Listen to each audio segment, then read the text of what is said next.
A call is coming through. You will follow the action taken pursuant to that call from this minute until the final report is written in the 124 room at the 21st Precinct. All right, I'll tell you what you can do. You better come into the station house and talk to the detective. Yes, sir. There's someone up there all night.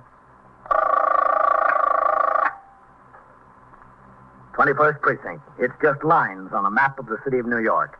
Most of the 173,000 people wedged into the 9/10 of a square mile between Fifth Avenue and the East River wouldn't know if you asked them that they lived or worked in the 21st. Whether they know it or not, the security of their persons, their homes, and their property is my job. My job and the job of the 160 patrolmen, 11 sergeants, and 4 lieutenants of whom I'm the boss. My name is Kennelly, Frank Kennelly. I'm captain in command of the 21st. I was working my night tour. At 5:50 p.m., I walked out of my office into the muster room where Lieutenant Gorman was desk officer and Sergeant Burns was on telephone switchboard duty. 21st Precinct, Sergeant Burns. Hello, Captain. Sergeant? You don't have to ring in to ask me that, Captain.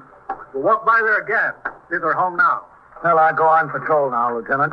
These roofs ringing every time they want to take a deep breath. Didn't you, Sergeant? Yes, sir. I guess I did. Sergeant, have sector car number 3 come by the house of the captain. Going on patrol. Yes, sir, right away. All right, step right up to the desk, mister. CB, this is Sergeant. I'd like to get a little information. Yes, sir. Well, it's a long story. I'd just like to know what to do about it. Do about what? Well, about 6 to 8 weeks ago, on the 26th of August to be exact, I came home from work. And my wife was in the living room and she had company. Another woman, a girl about 20 or 21. Mm-hmm. I didn't know who she was, and there were introductions all around. My wife said she was Mrs. Lois Heppel. Anyway, this Mrs. Heppel had a baby with her. Baby boy, about 9 months. His name is Richie, the baby. 722. Well, so I sit there wondering when supper is going to go on the table and what this Mrs. Heppel is doing. 722, And Cora, that's my wife, springs it on me. 37. We're taking in a paying guest, the baby. That hits me between the eyes. But I'm polite about the whole thing. I take Cora into the kitchen. I ask her, what's this all about? Are you going nuts?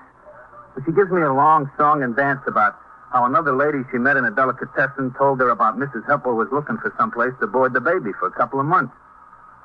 Well, Cora's dying to have the kid in the house. She won't take no for an answer. So to make a long story short, we took in a baby. Oh, what do you want us to do about it? Well, I'm not asking you to do anything about it. All I'm asking for is a little information. Did this Mrs. Heppel pay you anything? That's just the point. And my wife made an agreement that we would board the baby for $12.50 a week. So when she left the kid with us, she gave us $37.50 to cover the first 3 weeks. She said she would either come by the house or send us the money before the 3 weeks was up. Well, how much has she sent you since? Nothing. Not one lousy cent. That's what I'm so burned up about. We got the kid. We haven't heard a word from her. Not a single word. Oh, I see. So what I'd like to know is, what am I supposed to do? What's your name? Me? Wigan, Harry Wigan. 21st Precinct. How do you spell that? W-I-G-A-N. Yeah, come by the station house. Captain's going on patrol. All right, where do you live? 502 York Avenue. Are you the captain here? Yes, that's right. I'm Captain Kennelly. Well, I'm glad to know you. Look, is there something that can be done? Where do I go? Who do I see? Well, might be something that can be done, Mr. Wigan. This child, or the mother, is not related to either you or your wife. Related? I never seen either of them before in my life. I seen the woman just that once in my living room when I came home from work. This woman, the mother... Mrs. Heppel, Lois Heppel. She agreed to pay you $12.50 a week to board the child? Yeah, that's right, $12.50 a week. Oh, I told my wife, I told her, Cora, $12.50 a week to take in a kid is nothing today. Nothing. It'll cost more than that, just expenses out of the pocketbook. But she's got to have the kid. She's got to have him. I couldn't even reason with her. How long have you been married? 16 years. Any children of your own? No children. Not that we didn't want any. Her especially, but it was just one of those things, the way it worked out. There was no children. What did this Mrs. Heppel tell your wife? What do you mean? Well, I mean, why did she have to board the baby in a foster home? Oh, well, she said that she had the chance of a pretty good job in one of those airplane factories out in Long Island. Said she wanted to take the job, but that she couldn't do that and take care of the kid, too. She wanted to take the job so she could save up some money. Did she give you the address where she'd live out on the island? She said she'd send it when she got settled. Well, did she send it? Yeah, just like she sent the $12.50 a week.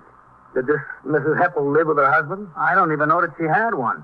I asked the people in the building where she was staying there. They never saw any husband around there. Well, did she leave any forwarding address at the building? Nothing. She just left. And she owes you approximately 4 weeks' board. Approximately, just about. All right, Mr. Wigan. You and your wife bring the child into the station house. If what you told us can be substantiated, Oh, it could be substantiated, all right. Well, then the mother's guilty of abandonment. You make your complaint here, and we'll see that the child is taken care of. I'll be in my office, Lieutenant. Yes, sir. Thanks, Captain. Thanks a lot. Listen, Captain. Yes? All right. I just want you to know that I got nothing against the little fella. He's all right. But I just hate being made a chump out of. You know what I mean?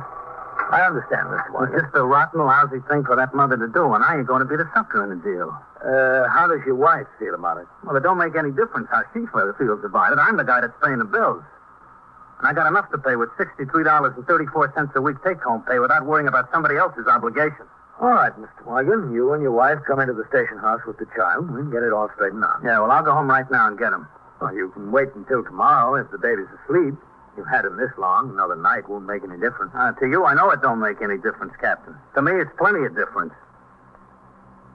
A few minutes after Harry Wigan left the station house, sector car number 3 came by to take me on patrol of the precinct. I had the operator, Patrolman Mercado, drive me to a political rally on 76th Street where all the candidates for city council from the AD were speaking from the same platform. The crowd was not large, and the number of patrolmen assigned to the job was more than adequate. Before returning to the station house, we made a swing of the south end of the precinct by way of York Avenue, where we saw sector car number 1 parked at the curb. We stopped.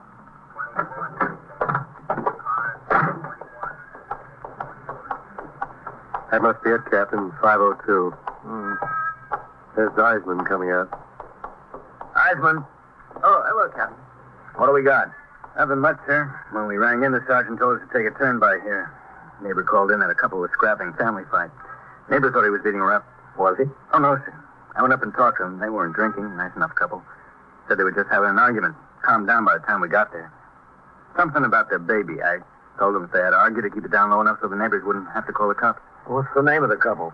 Wigan, Captain. Mr. and Mrs. Harry Wigan. What floor are they on? Second floor front, Captain. But it's all settled. They've quieted down. I know him. I want to talk to him. Oh. You're back on the job, Eisman. Yes. Mercado. Yes, sir. You wait down here. Yes, sir.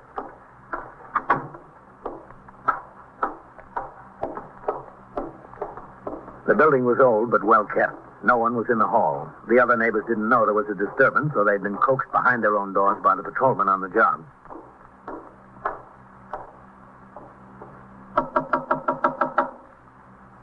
Yeah, who is it? Captain Kennelly. Who? Captain Kennelly, 21st Precinct. Oh. All right. Well, there's no trouble, Captain. Everything is fixed up. You didn't have to come. I was just passing by. Oh. Is that Mrs. Wigan? Yeah, that's Mrs. Wigan. Well, come in, Captain. Thank you. The first time. First time since we were married that we fought like that. Arguments, yeah, but not fights like this. Cora, this is Captain Kennelly, the captain I spoke to at the police station. How do you do, Miss How do Wigan? you do?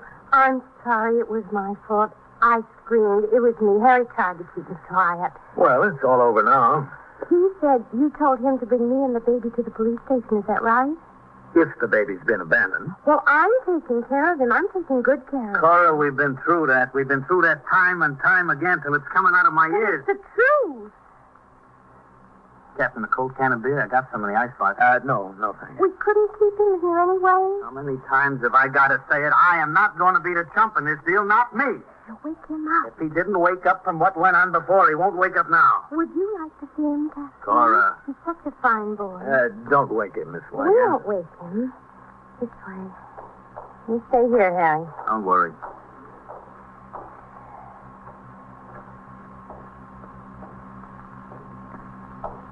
You ever see such a butterball? I love him.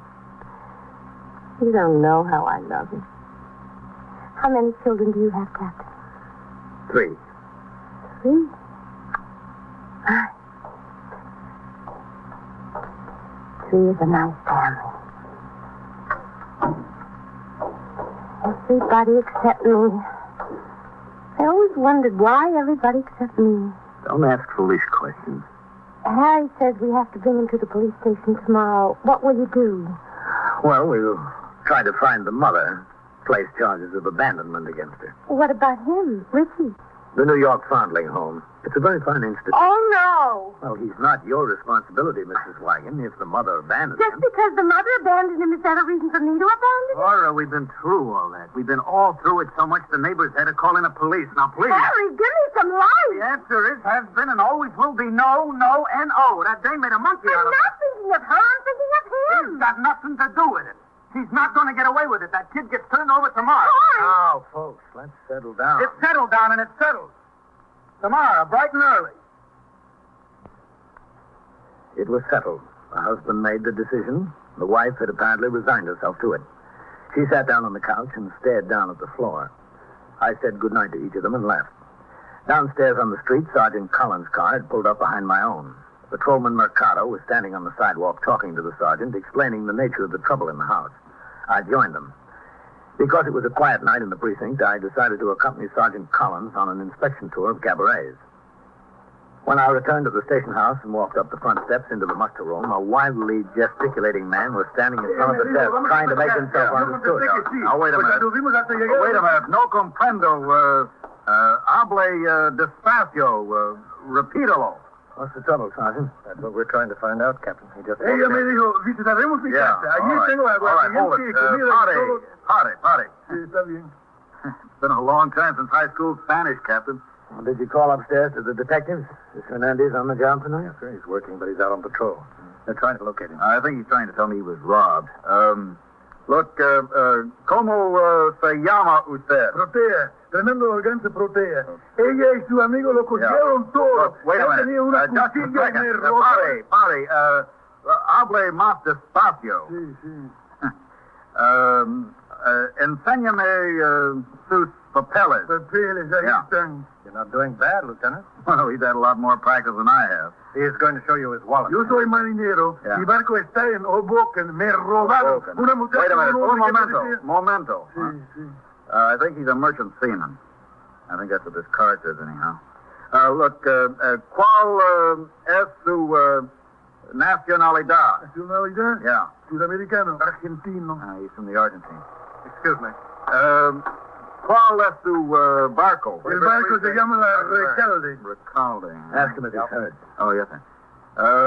¿Está usted herido? Sí, señor, malamente. good. Yeah, he is. We'll keep him Me here. dieron un golpe en el cuello. Me Yeah. dieron con un All right, palo y me hold it. robaron mi dinero. Party. Hey, located Detective Hernandez. He's on his way anyhow. Oh, brother, that's good. ¿Cómo recobre mi dinero? Yeah, ¿Cómo yeah, qué party. haría yo para eso? Espere un momento. Look, detective, quiere hacerle algunas preguntas very soon. Are you busy, Captain? Can I see you a minute? Oh, hello, Mr. Yo Wagon. quiero mi dinero. Important, Captain. All right, Mr. Wagon. Más que $100. I'll be in my office, Sergeant. Yes, sir. Al llegar a la entrada... Come into my office, Mr. Wagon. Yeah, sure. Go ahead. Thanks. Well, what's the trouble, Mr. Wagon? She's gone. My wife. She's gone and she took the kid with her. When did she leave? I don't know. I thought it was all settled. We were going to bring the kid in here tomorrow. I went to bed. You know, I got to get up early to go to work. Cora said she'd go sit in the living room a while. And she left after you fell asleep? Yeah, that's right. She just took the baby and she left. Well, have you any idea where she went? No, I don't have any idea at all. When did you discover she was gone? I don't know. I'm usually a sound sleeper, very sound, but I guess I just felt that something was wrong. I woke up and she wasn't in the bed. I went out into the living room and into the kid's room and she wasn't there. Does she have any relatives she could have gone to? That's the funny part of it. Not a soul. A sister in Boston. That's all the relatives she's got. What about friends? Well, it was so late, I didn't feel like calling anybody. Is there anyone in the building she could have gone to? I thought maybe she had done that at first. And then I looked in the closet. She took her winter coat and bundled up the baby with some heavy blankets we had there, so I figured that she wasn't going anyone in the building. How about a hotel? I don't think so. She didn't take any money. Nothing? Well, payday's tomorrow. She didn't have only a couple of dollars left. She left a couple of dollars right on the dresser. She took it out of her pocketbook and left it right on the dresser. Captain, I don't think she took a cent with her. Not a cent. That's what worries me. You're positive she didn't go to a friend's? Can't be positive, but I don't think so. Well, you ought to check some of your friends in the neighborhood. Well, I wouldn't want to do that, Captain. I've been in enough trouble tonight. It's late already. They all got to get up early in the morning. I wouldn't want to wake any of them up. Well, if she didn't have any money with her, Mr. Wigan, that's where you're going to find her, I think. Look, Captain, don't you think I was right? I mean, why should we be chumps and take on somebody else's obligations like that? I can see that she likes the kid. She loves him. I like him, too. But her mother made a sucker out of us. She just played us for chumps. She knew she wasn't coming back when she left the kid. I just don't go for that kind of deal. Your wife seemed happy enough with it. Well, there's got to be somebody in the family that looks out for your rights. There's got to be somebody that sees you don't get stepped on. Listen, Captain, I'm worried to death. What can I do? If you don't want to contact your friends tonight, the only thing you can do is wait until morning. Well, that seems like an awful long time, Captain. An awful long time. Mr. Wigan finally took my suggestion and went home to bed. In the meantime, we notified CB and the Missing Persons Bureau. An alarm was put out over the teletype to every precinct in the city of New York, giving a description of Cora Wigan and of the child. As patrolmen on post and in the sector cars in the 21st rang in, the sergeant on TS gave each of them the description and told them to be on the lookout for the woman and the child. Not long afterwards, sector car number 3 responded to a radio call to meet the subway station agent in the 68th Street station of the Lexington Avenue local. There he is. In the booth.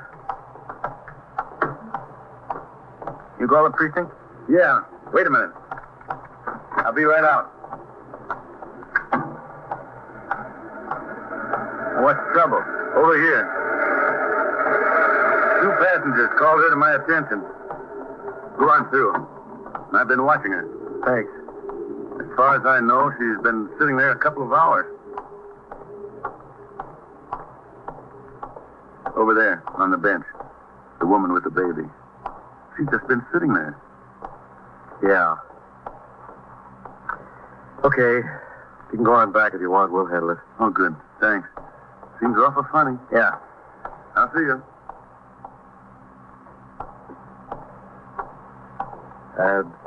What was the name of the woman in that alarm? The one with the baby? Wigan? Yeah, Wigan. Well, that could be her. Excuse me, lady. He's asleep. He woke up when an express passed a little while ago. I had a hard time getting him to go back. It's kind of late to be out with a baby, isn't it? He's all right. I take good care of him. If this train doesn't wake him up again, they make an awful lot of noise. Oh, this isn't a nursery. It's a subway station. Guess it's not their fault. Are you Mrs. Wigan? What? Are you Mrs. Wigan? I still didn't hear you. I asked you if you were Mrs. Wigan. Yes, I'm Mrs. Wigan. We've been looking for you. Oh, I guess Harry woke up and saw I was gone. I guess he did. Well, I don't want to give Richie up. I can't give him up. I've wanted him so long. You've no idea how long. We'd better go into the station house and talk about it, Mrs. Wigan. Oh, do we have to? Yeah, we better. I'm not going to give him up. Look, he even smiles when he sleeps. He's never seen such a happy baby. He's so happy. Yeah, I guess he is. He won't be happy if they take him away from me. Nobody will be happy. Nobody. Well, come on, Mrs. Wigan. Everything's so funny. He's hers and she doesn't want him. I want him and I can't have him. So funny. The 2 officers took Mrs. Wigan and the child upstairs to their car and drove them to the 21st. I had just returned from my tour of the division with the deputy police commissioner. I asked Mrs. Wigan to wait in my office. Then I instructed the desk officer to notify Mr. Wigan that his wife was at the station house. After a few minutes, I walked toward my office. Through the open door, I could see her holding the sleeping child tightly in her arms. She looked down at him fondly. Oh. Is Harry coming? I sent an officer around to tell him you were here. Oh. I think he really likes Richie. I don't understand him. I'll be out or in the kitchen or someplace, and I'll come in and find him playing with the baby, and he jumps away. Like he was caught stealing something. I don't understand him. He told me the mother is making a sucker out of him. Yes, he told me that, too, but maybe it's not her fault. I don't see how anybody could help caring about Richie. Maybe she's sick or something. That could happen, couldn't it? Couldn't that be why she didn't send the money? Well, we'll find out. The detectives will start checking into it. Do they have to take him away from me? Can I keep him till they find out something? According to the law, Mrs. Wigan, when a parent has agreed to pay for a child in a foster home and goes away without leaving an ascertainable address or continuing to arrange for board, the child is considered abandoned. I haven't abandoned him. I want him. Yes, but you see, he's not yours. It's up to the Department of Welfare to provide shelter for him. Can I keep him here anyway? Well, there probably is. You can get your husband to agree to seek adoption. Harry? Not the way Harry feels. He wouldn't agree to anything. He likes the boy. You said that yourself. And he told me he did. Yes, I know, but he's so sore at Mrs. Heppel. He's so sore he takes it out on Richie and on me. Oh, excuse me, I thought he was stirring. Look, like a log. He's really a good baby and so happy. Yeah. Babies usually are if the person taking care of them is happy doing it. Yes, I know. I'm happy. I've been married all these years, and I've never been so happy. That's what I think may be the matter with Harry is. I think he's jealous. Imagine. Jealous of a little thing like this. Come in. Oh, come in, Mr. Wagon. Thanks. Did I close the door? Yes, please.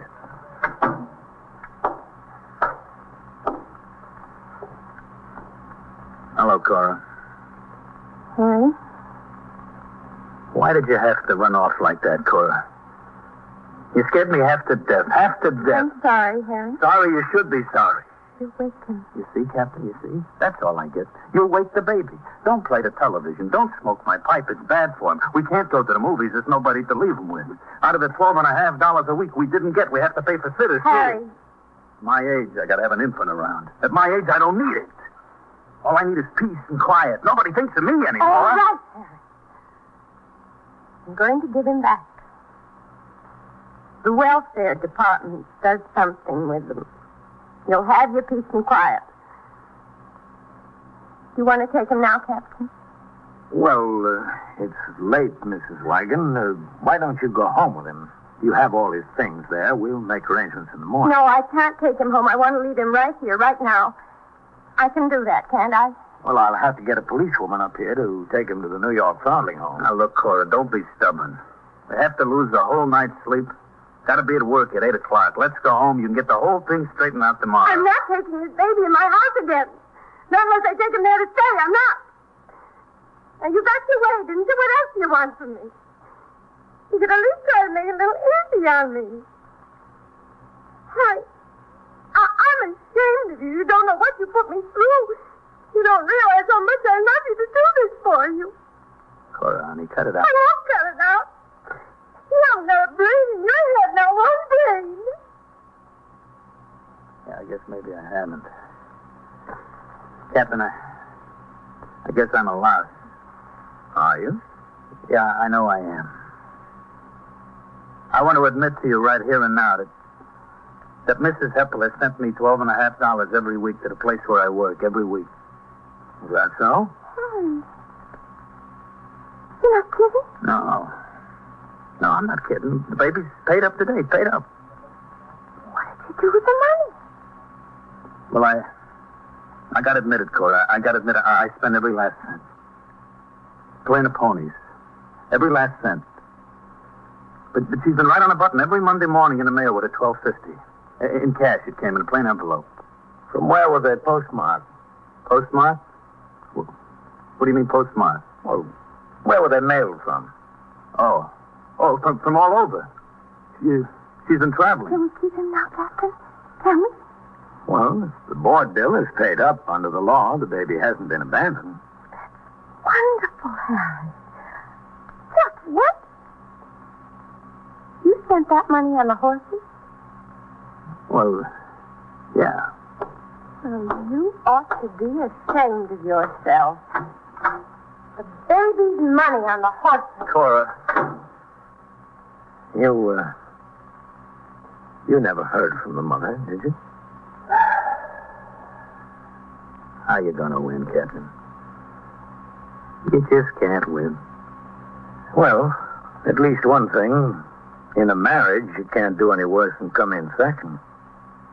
Go on. Catch up with her. 21st Precinct, Sergeant Burns. What do you mean you were robbed? Oh, broke into your apartment. Well, where is this? And so it goes, around the clock, through the week, every day, every year. A police precinct in the city of New York is a flesh and blood merry-go-round. Anyone can catch the brass ring, or the brass ring can catch anyone. 21st Precinct, a factual account of the way the police work in the world's largest city, is presented with the official cooperation of the Patrolmen's Benevolent Association, an organization of more than 20,000 members of the Police Department, City of New York.